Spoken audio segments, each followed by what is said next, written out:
So, by someone by the name of Jackie asked me, what's it like, or what is the opinion about being Japanese American and growing up with a bicultural background? And that's very interesting because there seems to be this obsession in starting in about 90s liberal America, especially you get from the New Yorker Time readers, that suggests that life is better if you're bicultural and that it's much more uniquer. This is a classic stuff white people like thing where you can have plain Jane or Joe Schmo from the middle of flyover country. He gets to college, and then there's Jackie or Jake, Japanese guy who looks white and basically has something special about him. Oh, my mother was Japanese, or my father was Chinese, and they act just like Joe Schmo or plain Jane, but the only difference is they speak another language. They speak Japanese fluently, and there's a little more quirky thing to them. And the whole point of this liberal message is they are just like you. From what I've understand and from other peers that I personally know, it sounds cliche to say they're just like white Americans, but there seems to be this rise, especially with millennials, of the social justice warrior type, which ironically didn't have a name back in the 90s. If you were an anti-Nazi, you were so justice, right? You were just like the dead Kennedys or Atari Teenage Riot. That was the right thing to do, and you never questioned that. But all of a sudden, in the late zeros, late 2000s, the SJW type came into definition, and now it's beaten to a dead horse that it's a problem. So it seems to me that a bicultural person is going to have SJW issues and have a natural hatred towards the hegemonic white state, which is very, very bad. Supposedly the theory in the 80s was that everybody was egalitarian, that a multicultural society, you could still have 1950s WASP America, but we could have all these cultures working together for that. Then all of a sudden, in the 90s, it changed to this bad postmodernism, pop NPR, terrible stuff happening in the 90s where it basically said that we become one being or some kind of everything's relative. Then in the 2000s, it became very more strictly anti-white. There was this extreme hatred for white people. And now today, we just have pretty much flat-out hatred. And now we see this new millennial SJW type that doesn't want to be American. It wants to be Asian. It wants to be black. Black Lives Matter. But it's came to this surprising conclusion where I call it liberal feudalism, where they hate white people, but they want white people there to pay for their pain and misery, kind of like an insurance plan. That it's a liberal feudalist in a way that white people are supposed to feel guilty forever, and non-whites are supposed to be the actors on the stage. And ironically, higher education is a racket, and all the waspian men have left to other pursuits to be like Donald Trump.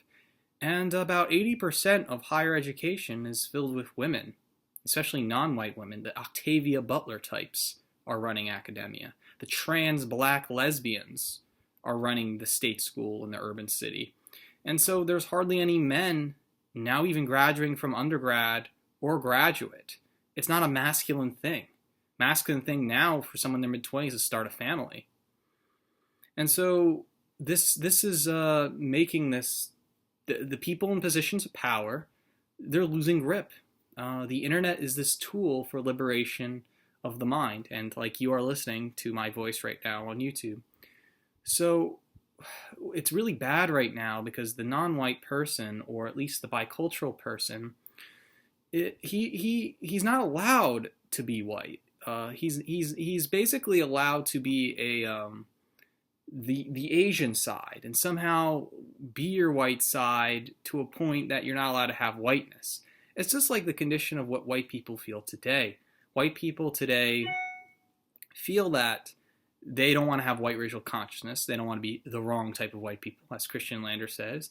They want to be this universal being, it's this. And so when other non-whites imitate this, the Asian American girl or the guy or, the Black American Oreo man, they think of themselves as white to a point where they're not allowed to think of themselves as white, but go around stuff white people like stuff.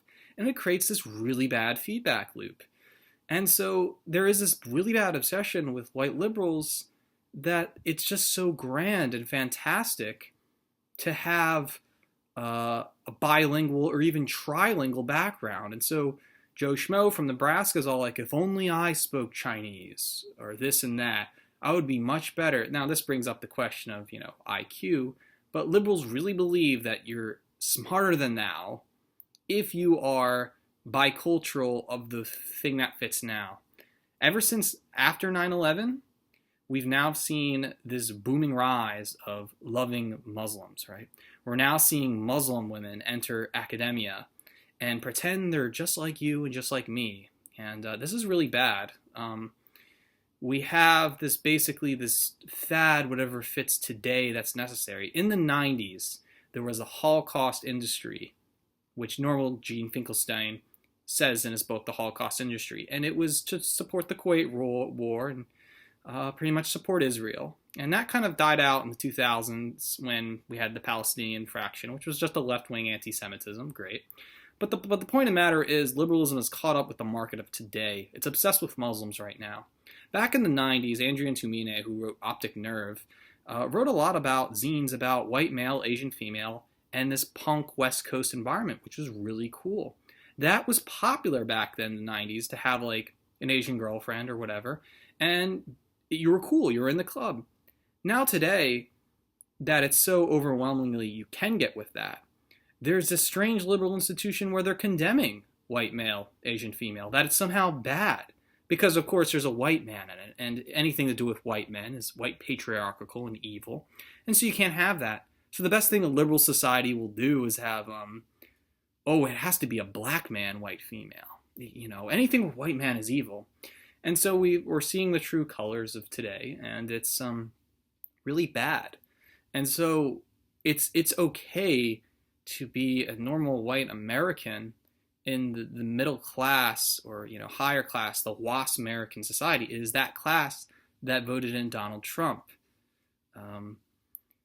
Some people like to say, such as Roaming Millennial, how beautiful she is, and she gets all subscribers on her YouTube channel, saying, I'm just like any other white girl, but I'm Chinese, and that makes me really pretty, so you guys should subscribe to me because I'm the new future woman. And I hope she is the new Asian-Aryan princess and she becomes yellow-pilled on the process that her type of people, Asian-Aryan people, should have a right to do and say. But of course, there is something in white consciousness that denies the right to be white.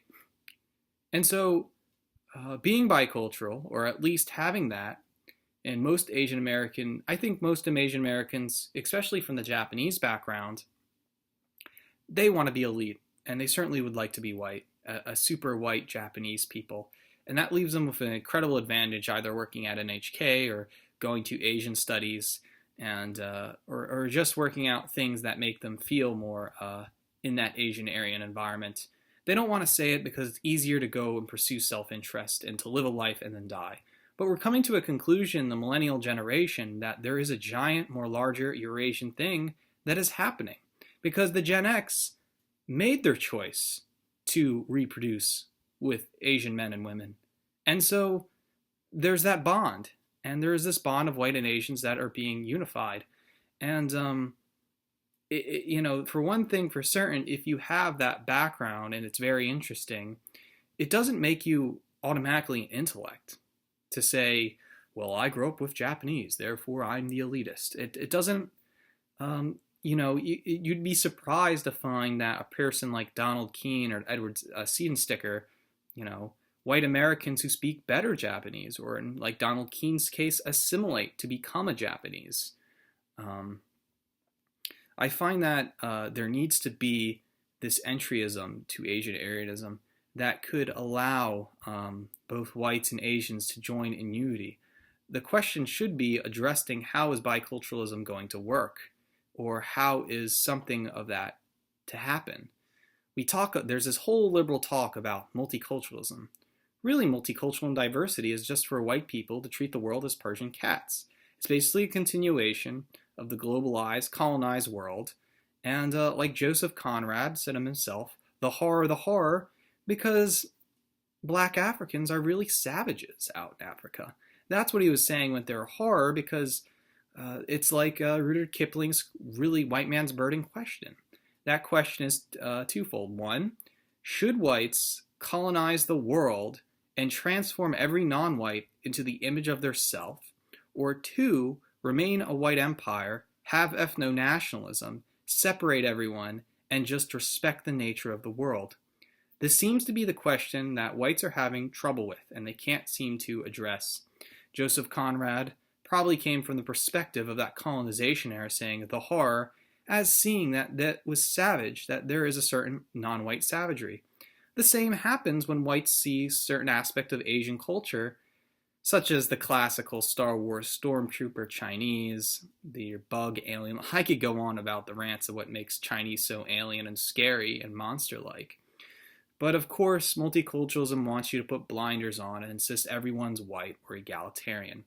This is really just a step after the classical white nationalist egalitarianism that came after World War I, when most of the people in the white countries thought that in order to make Germany and France and that country stop killing each other, you just have to believe in a white brotherhood. And this was the first kind of egalitarianism, which, by the way, Richard Spencer is promoting on the altright.com website and is having a civil war with countercurrents. Now there was calls to the other side of the thing where whites should have their own sovereign nations and respect that. Whether you believe in white universal brotherhood or not, that seems to be an issue of its own. But that egalitarianism has evolved to say we're not just white as in French, German, or whatever. We also accept Asians and maybe black people if they act white, and maybe some other whites, and that's what's happened. But I really only think that multiculturalism and that egalitarian effect has only created a new people, the Asian-Aryan people. There are less Oreo, mulatto futurist people. The Hispanic whites don't really count because they have a whiter skin. They have very easy going, things like that. And yeah, it's really, not to sound pessimistic, but we're entering an ethno-nationalist period where people are just going to go to your room and stuff like that. So I guess to conclude, I guess people like Roaming Millennial will cry and cry and cry. It was so hard growing up Chinese and being a girl because, I never had a white husband to be with. Boo hoo hoo. This silly stuff. Like somehow you are better than thou because you are inherent. And I don't like doing that personally. I consider myself a white American. And, or maybe I would even, as an avant-garde artist, say I'm an Asian-Aryan. And I have a shoe allegory. I prefer to be people, whites and Asians, like myself. That is a common thing for people to be around. I just have to go and fight for that self-determination. I know it sounds libertarian, but it's not really. It's just more like I came up in a certain background and certain people that's just not compatible with that kind of white people. I mean, at least, it's just like how the Irish and Scottish hate each other in the Balkans. But if you are interested in Japanese, Chinese, Korean, any East Asian language, just learn it. Get with a girl, start your own little Asian-Aryan thing.